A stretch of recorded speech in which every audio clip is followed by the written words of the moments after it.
Assalamualaikum warahmatullahi wabarakatuh.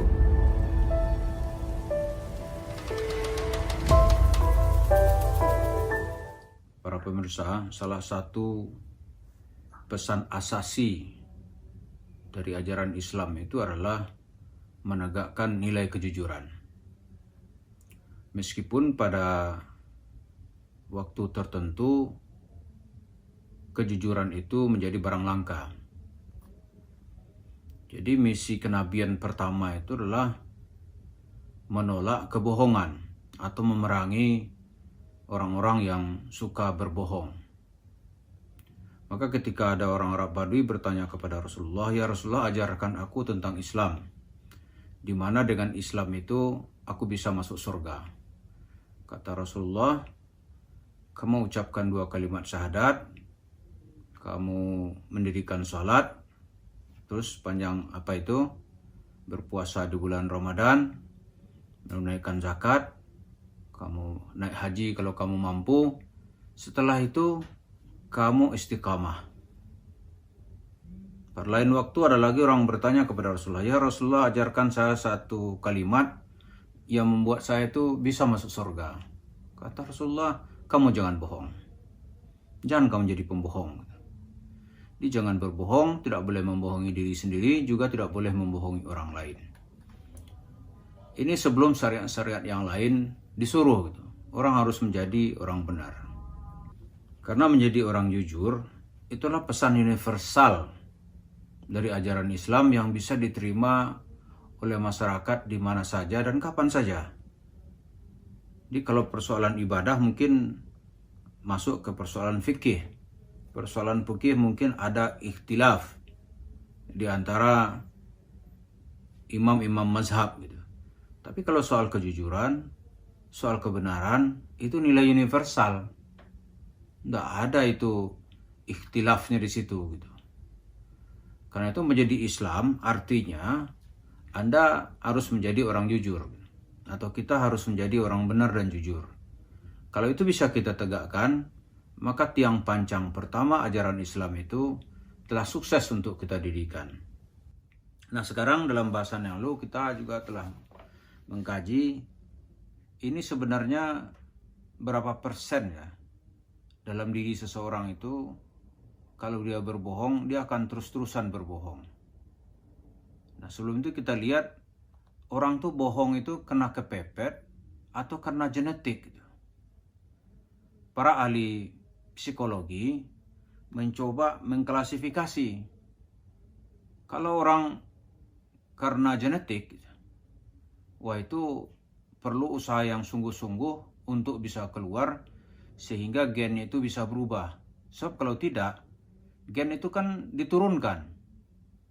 Maka anaknya, seseorang pembohong, biasanya anaknya pun juga punya bakat untuk berbohong. Maka itu di barat ada ungkapan like father, like son. Nah, kita di sini mungkin kita bisa bikin like father, like daughter. Bagaimana bapak, ya begitulah anaknya gitu. Maka di tengah masyarakat kita, ketika melihat seorang anak begitu, lihat siapa dulu bapak ya, kan begitu. Nah, dalam pelajaran, dalam penjelasan kita sebelumnya dijelaskan bahwa kebohongan itu akan menjadi akut dalam diri seseorang kalau sampai 75% backgroundnya itu menjadi manusia pembohong. Misalnya seperti kita jelaskan, ada kesalahan pribadi ya, untuk menutupi kelakuan buruknya orang biasanya berbohong. Kata para ahli itu ada 22% di dalam diri seseorang itu untuk menutupi kesalahannya dia sanggup untuk berbohong. Misalnya karyawan kita di perusahaan, dia bersalah, untuk menutupi kesalahannya biasanya dia sanggup untuk berbohong. Nah, itu ada dominan dalam diri seseorang itu 22%. Kemudian ada 14%-nya untuk menghindar. Menghindar supaya dia tidak dituduh melakukan kesalahan. Kemudian yang lebih berbahaya lagi, ada 16% orang itu akan melakukan tindakan bohong itu kalau untuk memperoleh keuntungan ekonomi. Kemudian berikutnya untuk mencari keuntungan untuk dirinya sendiri. Kalau bahasa pertama mungkin bahasa umat, bahasa sedekah, bahasa Islam gitu. Dirauplah uang sedekah masyarakat dari mimbar masjid. Kemudian ada 15% itu untuk memperoleh keuntungan, memperoleh manfaat selain uang. Untuk prestis, dia sanggup katanya memperoleh mukjizat dan segala macam gitu. Kemudian ada kesan diri, membentuk citra diri positif. Dia penampilannya bagus di depan publik, dia tersenyum di depan kamera gitu. Walaupun nanti di belakang lain lagi, itu bisa 8%. Kemudian ditambah dengan selera humor, orang biasa mengarang cerita-cerita bohong. Nah, kalau kita kembalikan kepada cerita Yusuf Mansur, itu mungkin ada 80% kesan yang terdapat dalam dirinya itu penuh dengan aroma kebohongan. 80%. Ngeri sekali nih. Terus apa yang didapatkan masyarakat kalau mengambil ilmu atau mengambil manfaat dari seorang seperti Yusuf Mansur? Kalau dilihat analisa psikolog ini, itu dari 80% ngeri sekali lah. Hanya 20% kemungkinan baik itu yang bisa dia tularkan. Sementara dominan itu, semangat itu untuk berbohong. Maka cobalah ikuti cerita Yusuf Mansur dalam 20 tahun kiprahnya di bidang dakwah. Bohong demi bohong aja.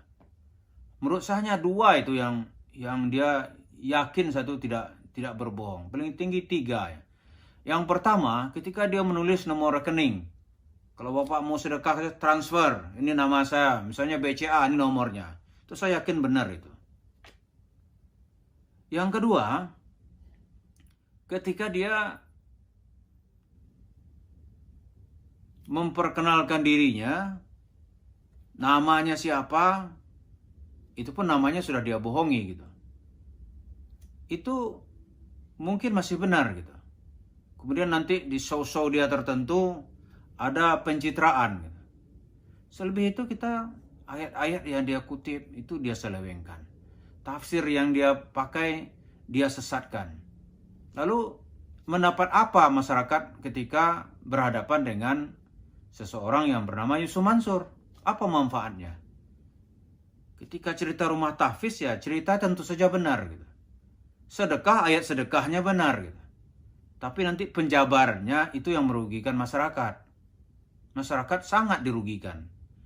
Jadi karena gitu, kita lihat kalau dalam cerita psikolog ini, 80% dalam diri Yusuf Mansur itu, kalau kita boleh bilang itu dominannya itu bohong gitu. Dia cerita, saya sampai tahun 2000 itu sudah punya mobil Alphard 8. Kayak Alphard itu. Alphard masih 8 biji kali 2006 tuh. Alhamdulillah izin Allah Subhanahu wa taala. Subhanallah dah.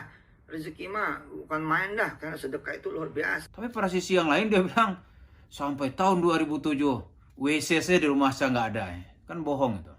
Sampai tahun 2005 saya belum punya toilet. Di rumah tuh belum ada toilet. Dan masih tanah, belum keramik. Tapi waktu itu saya bilang ke istri dan kemudian ke mertua, ini kalau Tuhan kita duit, masalahnya.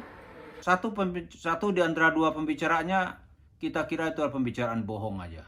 Kalau dia punya mobil Alphard 8, masa WC nggak ada?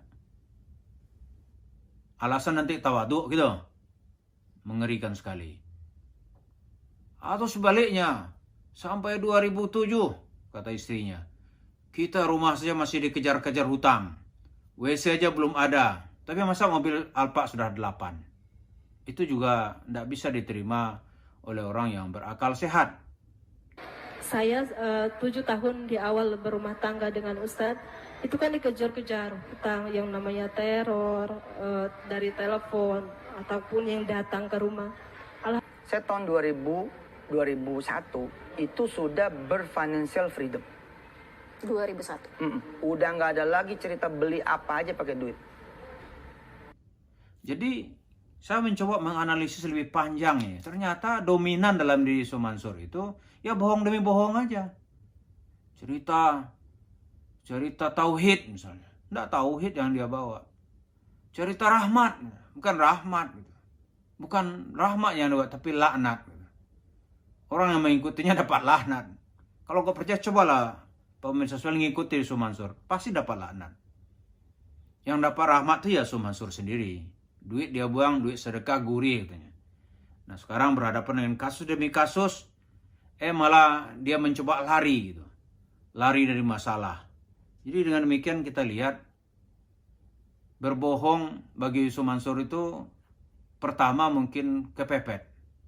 Tapi kedua juga karena ada faktor genetik. Gitu. Jadi ya susah untuk disembuhkan kalau begini nih. Yang perlu disembuhkan sekarang itu umat Islamnya saja. Tapi kalau umat Islam masih percaya dan ikut juga ya, dua-duanya nanti akan kena penyakit. Kalau kesimpulan saya, Yusuf Mansur nggak bisa disembuhkan. Karena dia sudah menikmati hasil kerjanya dalam puluhan tahun. Kemudian dia sudah kaya raya dengan hasil kerja itu. Kalau dia tinggalkan, maka dia akan takut sekali menjadi orang miskin.